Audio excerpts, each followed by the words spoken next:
जिस प्रकार से कांकेर में एक पत्रकार पर जानलेवा हमला कांग्रेस के पार्षद और पूर्व नगरपालिका के अध्यक्ष के द्वारा किया गया, वो इस बात को इंगित करता है कि प्रदेश में अब आम नागरिकों के साथ साथ पत्रकार भी जो इस सरकार के खिलाफ भ्रष्टाचार के मामले उजागर कर रहे हैं, कांग्रेस की गुंडागर्दी को उजागर कर रहे हैं।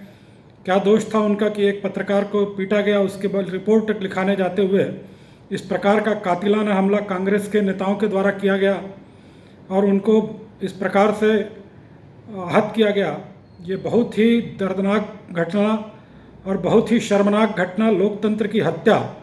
जिस प्रकार से प्रदेश में गुंडा राज चल रहा है, जिस प्रकार से प्रदेश में अब सब प्रकार के लाइसेंसी कांग्रेसी हो गए हैं, गुंडा राज का लाइसेंस उनको प्रदान कर दिया गया है।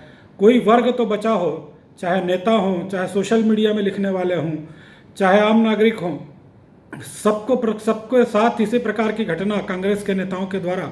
रेत माफिया यहाँ पर हो गए हैं, जमीन माफिया यहाँ पर हो गए हैं, शराब माफिया यहाँ पर हो गए हैं, अब पत्रकारों को मारने वाला माफिया यहाँ पर हो गया है। निश्चित रूप से उस आपातकाल की पुनरावृत्ति, आपातकाल का दृश्य जो है इस प्रदेश सरकार के आने के बाद इस प्रदेश में दिख रहा है।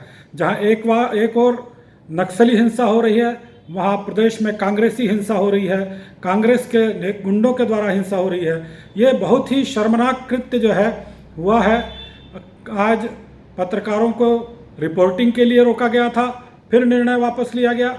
जब लॉकडाउन के नियम के लिए आदेश निकाला गया कलेक्टर के द्वारा, तो पत्रकारों को भी रिपोर्टिंग के लिए सड़कों पर आना प्रतिबंधित किया गया। जब पत्रकारों ने विरोध किया तब उसको वापस लिया गया।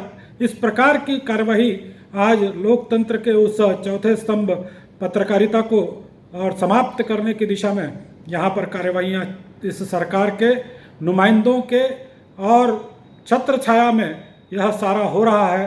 प्रताड़ित हो रहे हैं पत्रकार, प्रताड़ित हो रहे हैं आम नागरिक, प्रताड़ित हो रहा है यहाँ का छात्र, प्रताड़ित हो रहे हैं शिक्षाकर्मी, प्रताड़ित हो रहे हैं यहाँ के शिक्षक जो भर्ती के लिए थे, प्रताड़ित हो रहे हैं रेत का काम करने वाले, प्रताड़ित हो रहे हैं शराब के नाम पर शराब माफियाओं से। इस प्रकार गुंडा राज इस प्रदेश में नहीं चलेगा।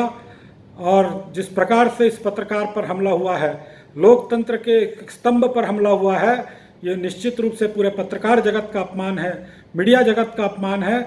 इस सरकार को पत्रकारों से माफ़ी मांगनी चाहिए और दोषियों पर कड़ी से कड़ी कार्यवाही करके उनको दंडित किया जाना चाहिए।